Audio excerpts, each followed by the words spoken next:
고객님 안녕하십니까. 자파리 송씨입니다. 구독과 좋아요 그리고 주변 지인에게도 채널 홍보를 부탁드리겠습니다. 오늘은 어떤 사람이 신차 딜러가 될 수 있는지 알려드리겠습니다. 신차 딜러는 크게 두 가지 태클을 타는데 국산차로 시작을 하느냐 수입차로 시작하느냐 이 차이라고 볼 수 있겠습니다.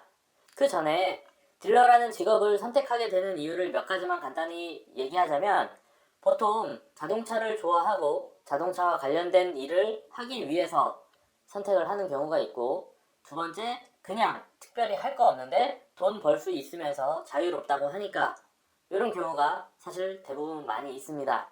그리고 세 번째가 영업을 하던 사람인데 이제 원래 뭐 제약이나 보험 이런 쪽을 하던 사람이 이제 지겨워서 자동차나 다른 분야를 팔아보고 싶어서 지원하는 정도, 이런 경우가 되겠습니다.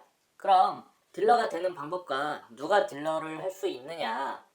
먼저 국산차 딜러가 되기 위해서 필요한 것은 이력서, 그리고 면접, 그리고 정장입니다. 전공, 학력, 기타 다른 어떤 것도 필요하지 않습니다.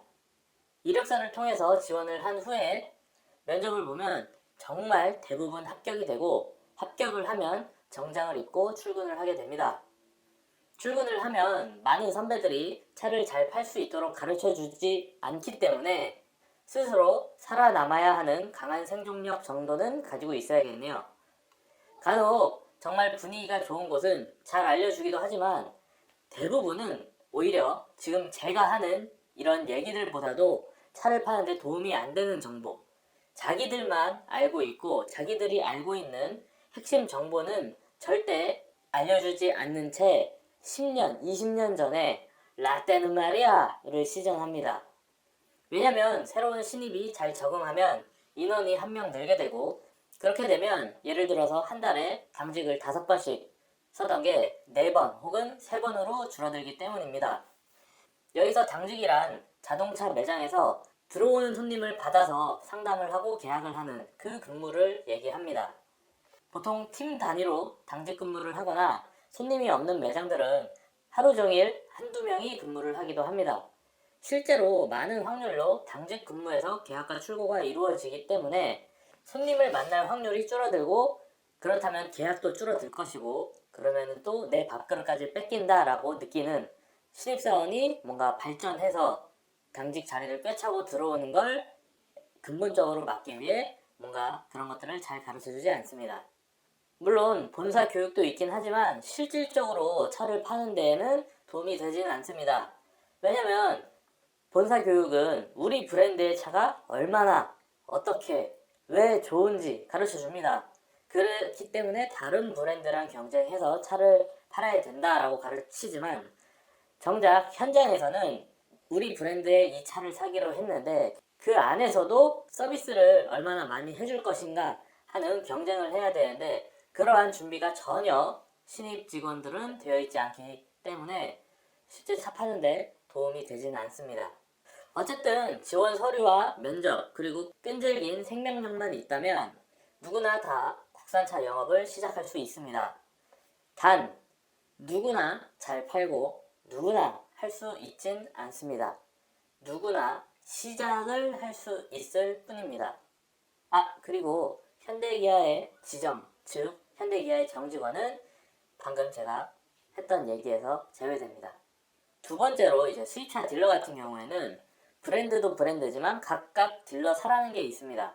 BMW로 예를 들면 BMW라는 브랜드 안에 코오롱, 바바리안, 한도, 도이치, 기타 등등등 다양한 딜러사가 있는데 실제로 이력서를 내고 면접을 보는 곳은 그 딜러사가 됩니다. 그래서 딜러사가 대기업 계열사인 경우엔 최소 전문대졸 이상의 학력이 있어야 되고, 신입은 실제 거의 뽑지 않습니다. 최근엔 점점 4년제 대학교 이상의 학력을 가진 사람들을 위주로 채용을 늘리고 있기도 합니다.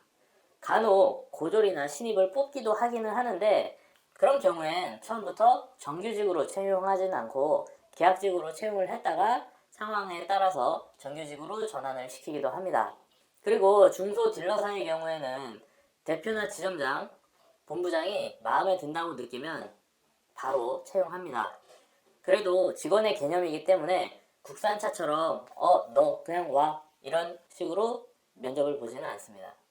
신입으로 누군가 입사를 하게 되면 국산차와는 다르게 어느 정도 안정이 되어 있는 사람들이 많고, 대부분 이제 수입차 자체가 개인 플레이보다는 팀 단위 혹은 지점 단위로 활동 자체가 많기 때문에 경계를 하거나 배척을 하는 경우는 많지는 않습니다. 하지만 아무래도 직장 생활이기 때문에 직급이나 이 매장 자체의 경력에 따른 선후배 개념이 강하게 있기도 합니다. 프리미엄 수입차들의 경우엔 당직 복장에 대한 가이드가 있는 경우가 많이 있어서 정장이나 액세서리에 제약을 받기도 합니다. 그리고 마이너 브랜드가 아닌 이상 국산차보다 제대로 꾸준히 교육이 진행이 됩니다. 그리고 면접 시 도움이 안 되는 말 한 가지 알려드리자면, 어릴 때부터 저는 이 브랜드를 좋아했었고 등의 이러한 얘기들은 면접 시에 절대 도움이 되지 않습니다. 이렇듯 딜러들도 처음엔 그냥 평범한 사람이었고 차에 대해서 잘 모르기도 하며 얼마나 벌 수 있을지 모르는 채로 시작을 합니다.